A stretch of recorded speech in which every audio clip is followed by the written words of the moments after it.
दोस्तों, Titan classes में आप सभी का स्वागत है। आज हम लोग इलेक्ट्रिशियन ट्रेड का जो फर्स्ट ईयर है उसमें wiring installation and earthing chapter है। इसमें जितने भी इम्पोर्टेंट क्वेश्चन जो भारत स्किल पर अवेलेबल है उसका हम लोग इस वीडियो में अध्ययन करने वाले हैं। और यदि आप लोग इस वीडियो को पूरा देखते हैं तो आपको आने वाला जो सीबीटी एग्ज़ाम है, सीबीटी एग्ज़ाम में 100% इसी वीडियो में से क्वेश्चन आने वाला है। इसलिए जितने भी इसमें क्वेश्चन सभी के सभी इम्पोर्टेंट है, आप लोग उसे देखिए। चलिए आज शुरू करते हैं हम लोग क्वेश्चन बनाने के लिए। यहाँ सबसे पहले हम लोग का ये जो क्वेश्चन है इसमें BIS के अनुसार, जो BIS है हम लोग का ब्यूरो ऑफ इंडियन स्टैंडर्ड, इसका जो पूरा नाम है हम लोग का, इसके अनुसार एकल चरण घरेलू वायरिंग यानी जो सिंगल फेज जो हम लोग का घरेलू वायरिंग होता है उसमें तांबा अर्थ निरंतरता कंडक्टर का न्यूनतम आकार क्या होना चाहिए। ये जो हम लोग का जो इसे कनेक्ट करते हैं हम लोग का अर्थ कंटिन्यूटी जो कंडक्टर है, जिसको हम लोग ECC के नाम से भी जानते हैं, अर्थ कंटिन्यूटी कंडक्टर। ये जो ECC होता है इसका पूरा नाम क्या हुआ, अर्थ कंटिन्यूटी कंडक्टर। ये जो हम लोग का है इसका न्यूनतम आकार यानी इसका साइज क्या होना चाहिए, जिसे हम लोग कनेक्ट करते हैं इसको, तो इसका मिनिमम साइज कितना होता है हम लोग का 1.5 mm² होता है। ठीक है, यानी 1.5² mm इसका सही आंसर होगा। ठीक है, यहाँ पे हम लोग 112 नंबर देखते हैं। कह रहे मौजूदा अर्थ संयोजन में अर्थ प्रतिरोध मान को कम करने के लिए किस पद्धति का उपयोग किया जाता है। तो यहाँ क्या कह रहा है कि which method is use to reduce earth resistance value in existing earth. यानी यदि हम लोग को क्या करना है, अर्थ वैल्यू को कम करना है, जो अर्थिंग है उसके मान को कम करना है, तो उसको हम लोग कौन सी विधि इसमें से अपनाते हैं। तो पहला ऑप्शन है कि इलेक्ट्रोड की लंबाई बढ़ाएंगे, दूसरा ऑप्शन है धरती के गड्ढों को गीला स्थिति में रखेंगे, तीसरा है कि गड्ढे में रेत या चारकोल को भरेंगे, और चौथा है भू इलेक्ट्रोड का व्यास बढ़ाएंगे। इसमें सबसे हम लोग का उचित जो आंसर है, तो हम लोग का अर्थ जो मान है उसको कम करने के लिए, तो यह हम लोग का धरती के गड्ढों में हमेशा गीला स्थिति, जैसे ये गड्ढा है तो इसमें क्या करेंगे हम लोग, इसमें हमेशा नमी की मात्रा रखेंगे। नमी की मात्रा रखेंगे तो क्या होगा, इसका प्रतिरोध मान हमेशा कम रहेगा। चलिए नेक्स्ट क्वेश्चन देखते हैं हम लोग। इसमें 113 नंबर है। 113 नंबर क्या है कि अर्थ प्रतिरोध परीक्षक का उपयोग करके अर्थ के प्रतिरोध को मापने के लिए AC की आवश्यकता क्यों होती है। ये जो हम लोग का ये मेगर जो हम लोग टेस्ट के लिए है, ये जो टेस्ट के लिए इक्विपमेंट लिया है इसका नाम क्या है, मेगर नाम होता है। ठीक है, तो इसका जो हम लोग उपयोग करते थे, इसमें AC सप्लाई क्यों दिया जाता है, इसमें AC सप्लाई देने का आखिर आवश्यकता क्या पड़ गई इसके अंदर। तो इससे ये फायदा होता है कि यह अवॉइड करता है इलेक्ट्रोलाइटिक EMF इंटरफ्रेंस को। जो हम लोग विद्युत अपघटन विद्युत वाहक बल जो है उसको क्या करता है, यह हटाता है। नहीं तो अगर यह हम लोग DC सप्लाई देंगे तो ये प्रॉपर वर्क नहीं करेगा, मे भी कुछ इसमें डिस्ट्रक्शन आएगा, जिसके कारण क्या होगा, यह करेक्ट रीडिंग जो हम लोग का करेक्ट रीडिंग नहीं दे पाएगा। इसलिए हम लोग इसमें AC देते हैं ताकि ये करेक्ट रीडिंग हमको दे सके। ठीक है, अगला क्वेश्चन है 114 नंबर कि सिंगल फेज यानी जो AC परिपथ है, वायरिंग परिपथ के वोल्टेज पाथ को निकालने का सूत्र क्या होता है। जो वोल्टेज ड्रॉप होता है V बराबर, जो वोल्टेज ड्रॉप होता है उसको हम लोग किस तरीके से निकालते हैं। जो हम लोग का क्या होता है, जो वोल्टेज ड्रॉप V बराबर जो हम लोग का होता है, लेकिन उसको कैसे निकाला जाता है, इस वायरिंग सिस्टम में आखिर कितना वोल्टेज ड्रॉप हुआ। तो हम लोग क्या जानते हैं, V बराबर IR। ठीक है, ये ना फॉर्मूला हम जानते हैं, V बराबर क्या होता है IR।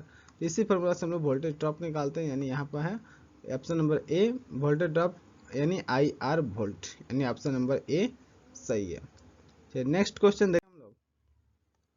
इसमें क्या है कि IE नियम के अनुसार पावर उप परिपथ यानी जो सब सर्किट होता है, ठीक है, तो उसमें अधिकतम अनुमेय भार क्या है। जो सब सर्किट में हम मैक्सिमम लोड दे सकते हैं वो कितना दे सकते हैं, तो ये हम लोग का रूल है IE रूल। IE रूल का मतलब इंडियन इलेक्ट्रिसिटी जो रूल है। IE का भी पूरा नाम क्या होता है, आप लोग यहाँ पे लिख देते हैं IE यानी इंडियन इलेक्ट्रिसिटी।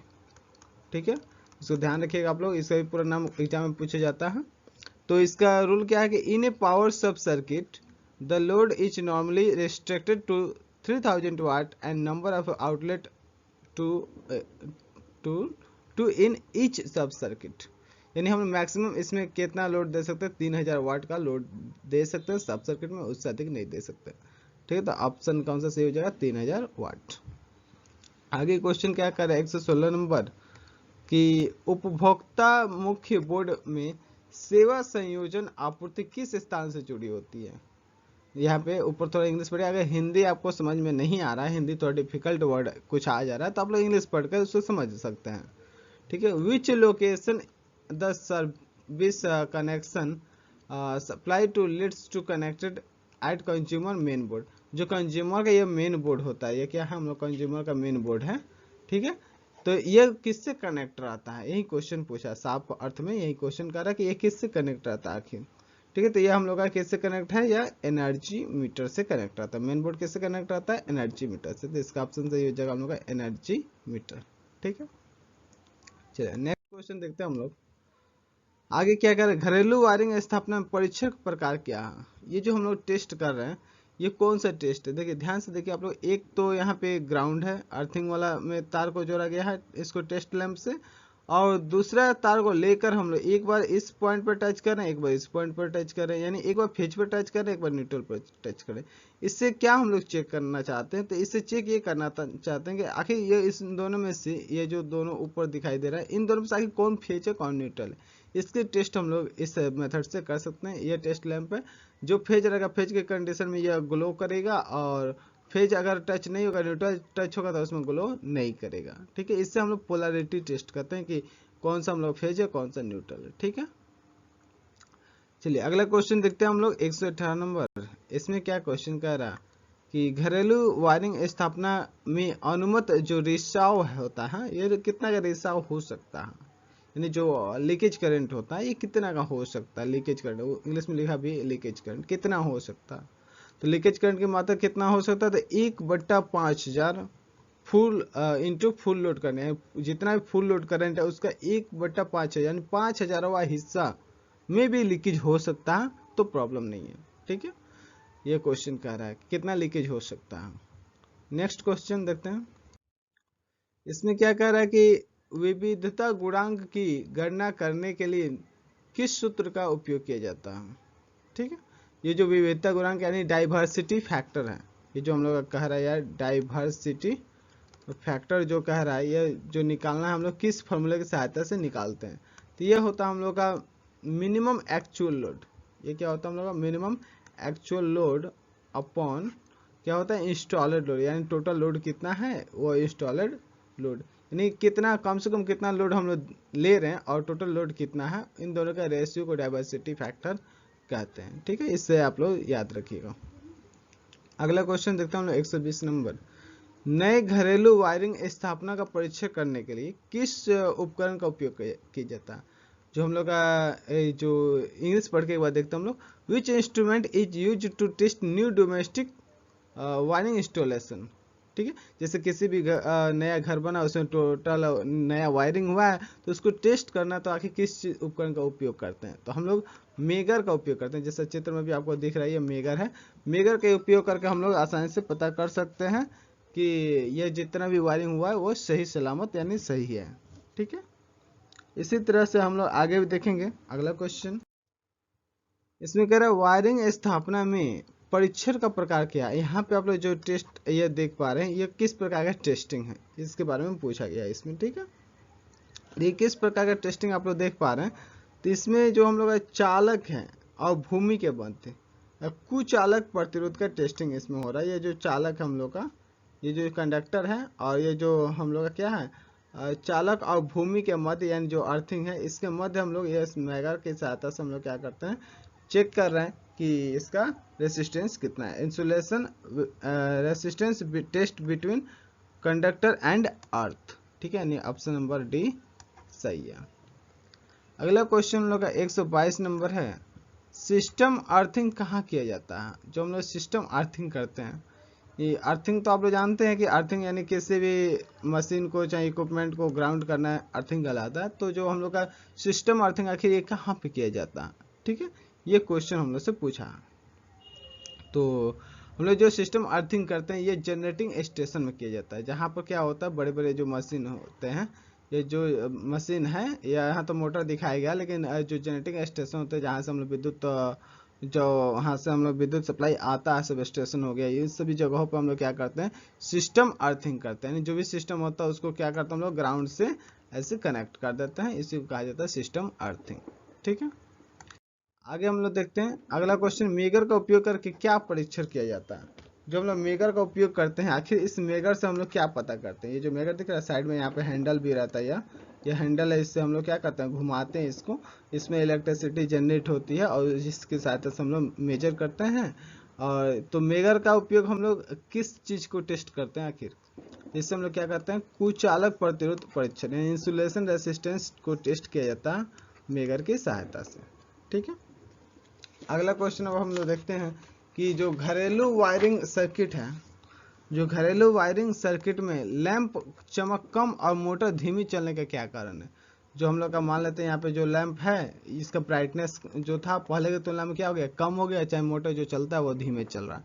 इसका कारण क्या था, आखिर कहीं ना कहीं क्या होता है, जब भी हम लोग जानते हैं कि यदि किसी भी तार का यदि रेसिस्टेंस बढ़ जाए, यदि रेसिस्टेंस का मान अगर बढ़ा दें तो क्या होगा, इसमें जो करंट गुजारा तो करंट की मात्रा ऑटोमेटिक कम हो जाता है। ठीक है, यानी कहीं ना कहीं ये सर्किट में रेसिस्टेंस का मान बढ़ गया, जिसके कारण करंट जितना पहले मिलता था उतना अभी नहीं मिल पा रहा। अब बल्ब धीमे चलता है, चाहे कोई भी मोटर चल रहा है तो मोटर का स्पीड कम हो जाता है।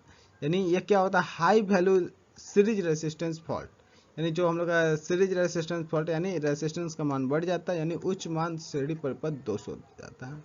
ठीक है, अगला क्वेश्चन हम लोग का है 125 नंबर, सिस्टम अर्थिंग को किस वायरिंग स्थापना के लिए किया जाना है। जो हमने सिस्टम अर्थिंग करते हैं, ये सिस्टम अर्थिंग रियल है। तो इस सिस्टम में जो अर्थिंग, ध्यान से आप लोग देखिए, यहाँ पर अर्थ किया गया है, दिख रहा है यहाँ पर, इसी को जूम करके यहाँ भी आप लोग दिखाई दे रहा है, यहाँ पे साफ साफ कि देखिए यहाँ पे इधर से अर्थ किया गया, फिर इधर से भी अर्थ किया गया, डबल अर्थिंग भी दिख रहा है आप लोग को। तो यही कह रहा है कि सिस्टम अर्थिंग को किस वायरिंग स्थापना के लिए किया जाता है। तो हम लोग ये अधिकतर सब स्टेशन पर हम लोग किया जाता है सिस्टम अर्थिंग। जितने भी ये ट्रांसफार्मर है, चाहे ये जितने भी लाइट वाले पोल दिख रहे हैं, इक्विपमेंट दिख रहे हैं, सबको हम लोग क्या करते हैं, यहाँ पे अर्थिंग कर दिया जाता है। ठीक है, यानी इसको हम लोग सिस्टम अर्थिंग करते हैं। ये अधिकतर कहाँ उपयोग होता है, सब स्टेशन में। ठीक है, आगे कह रहा है कि पृथ्वी प्रतिरोध माप की कौन सी विधि सचित्र है। ये जो चित्र दिखाया गया यह कौन सी विधि है। ठीक है, यह कौन सी विधि है, तो ये फॉल ऑफ करंट है कि फॉल ऑफ पोटेंशियल है कि करंट डिवाइडिंग है कि पोटेंशियल डिवाइडिंग है। ठीक, तो आप लोग ध्यान रखिएगा, इस प्रकार जब चित्र देखने को मिले आप लोग को, इसमें 3 गो छड़ दिख रहा है, एक ए है, एक बी है और एक सी है। और ये जो बी और सी की दूरी होती है, ए से कम 15-15 मीटर डिस्टेंस पे होती है। ठीक है, इससे में 15-15 मिनट के डिस्टेंस पर करके तब इसे चेक किया जाता है। यानी यह मेगा के सहायता से ऐसे चेक करते हैं हम लोग, तो इससे इंसुलेशन टेस्ट करते हैं, चाहे अर्थ का ही हम लोग टेस्टिंग करते हैं कि जो हम लोग का अर्थिंग किया वो कितना ओम का है, यानी सही है या नहीं है। यानी हम लोग इस विधि को कहते हैं फॉल ऑफ पोटेंशियल मेथड। यानी यह क्या कहलाता है, फॉल ऑफ पोटेंशियल, यानी विभव का पतन कहलाता है। ठीक है, अगला क्वेश्चन हम लोग का, आई नियम के अनुसार उदासीन संयोजन में हार्मोनिक विकृति को कैसे नियंत्रित किया जाता है। यहाँ पे आप लोग ध्यान दीजिएगा, यहाँ पर इंग्लिश पढ़ते हैं, how to control harmonic distortion in neutral connection as per I rule. जो न्यूट्रल कनेक्शन में हार्मोनिक डिस्टॉर्शन होता है उसको कैसे दूर करते हैं। तो इसका एक ही उपाय है कि अर्थिंग थ्रू इम्पीडेंस, यानी प्रतिबाधा के माध्यम से जो हम लोग अर्थिंग करते हैं, यही इसका सॉल्यूशन है। इसके द्वारा हम लोग इसको दूर कर सकते हैं। इसका आंसर हम लोग का ए हो जाएगा। ठीक है, अगला क्वेश्चन देखते हैं हम लोग 128, अर्थ प्रतिरोधक परीक्षण में धारा उत्क्रमक का कार्य क्या है। ये क्या कर रहा है कि what is the function of current reversion in earth resistance tester.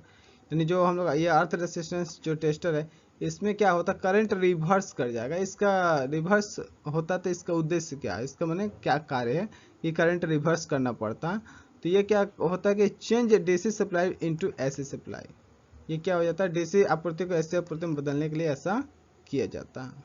ठीक है, नेक्स्ट क्वेश्चन हम लोग का है 129 नंबर, गुथे हुए कंडक्टर का ठोस कंडक्टर की तुलना में क्या फायदा है। ये जो गुथा हुआ कंडक्टर का मतलब ये क्या हो, स्ट्रैंडेड कंडक्टर मतलब बहुत सारे बहुत अधिक इसमें महीन महीन तारे होती हैं, और एक होता है सॉलिड होता है, यानी सिंगल।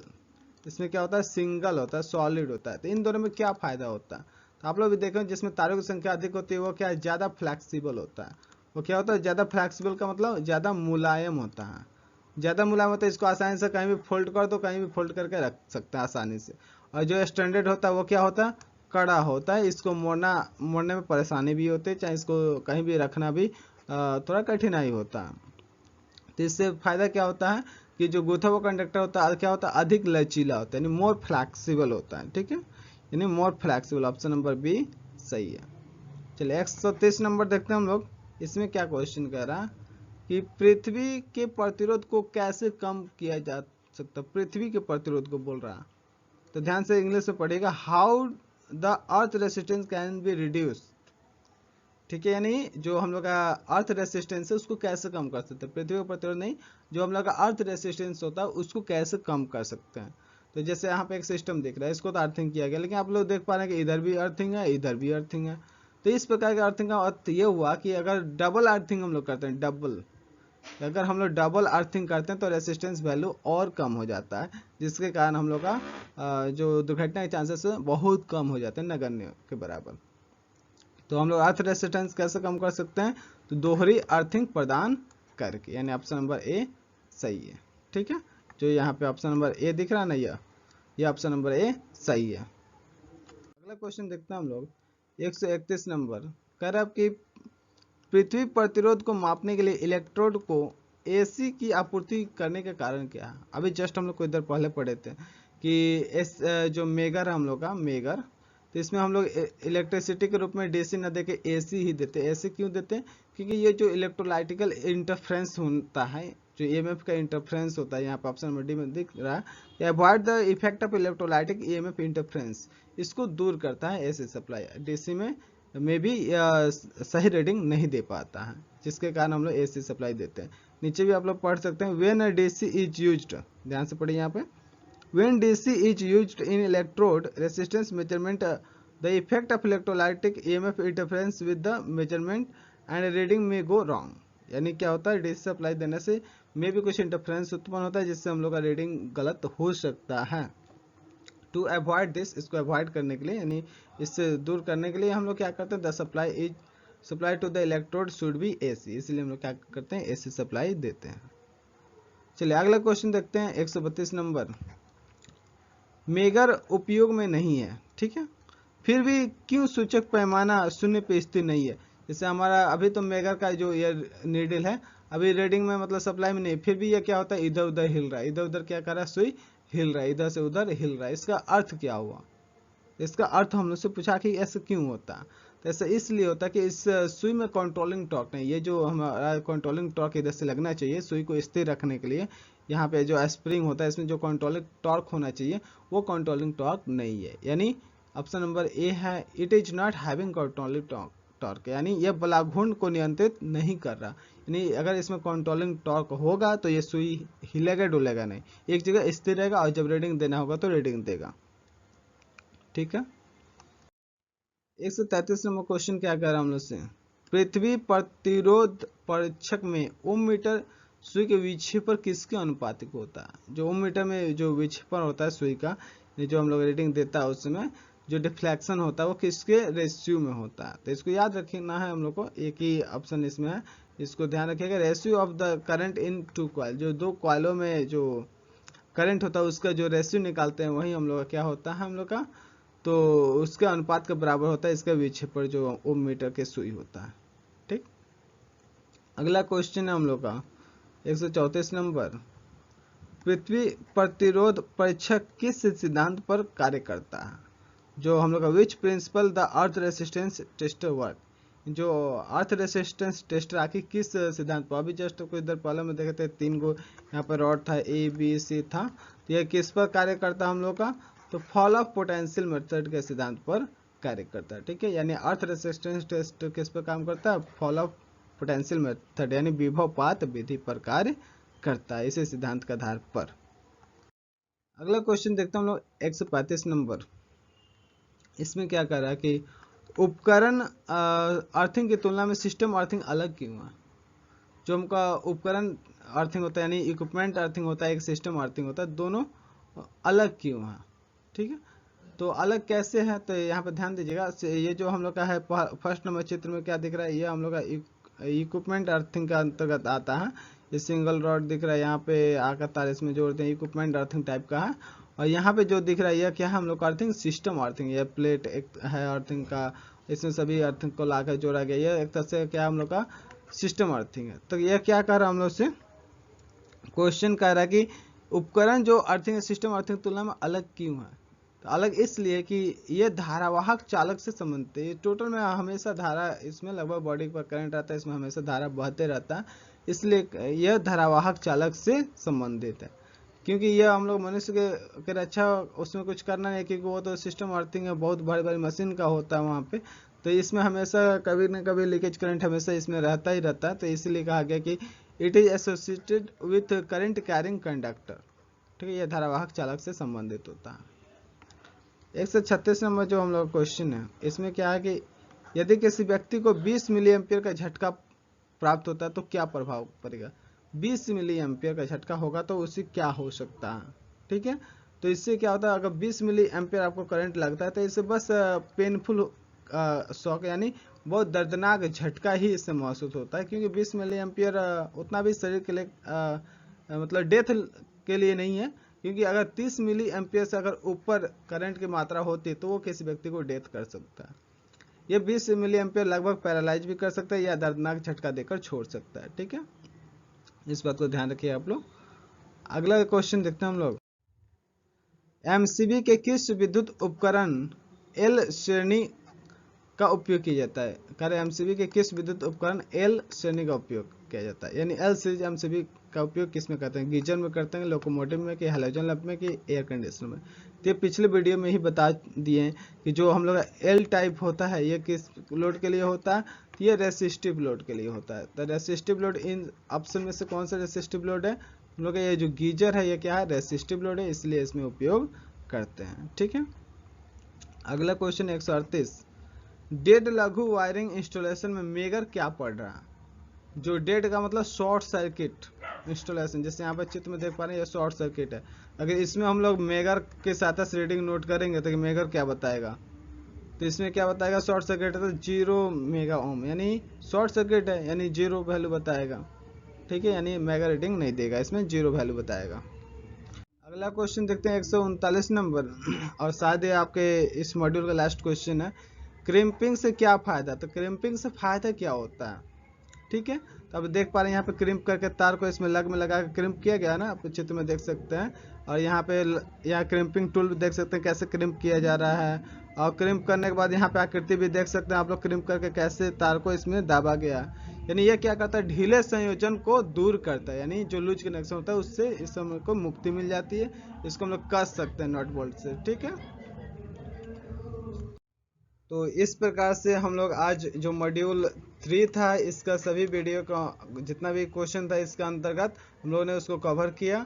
और नेक्स्ट वीडियो आप लोग का इल्यूमिनेशन चैप्टर से होगा, जिसमें जितने भी इंपॉर्टेंट क्वेश्चन भारतीय स्किल पर जो इतने अवेलेबल क्वेश्चन सबको इसमें सॉल्व कराया जाएगा।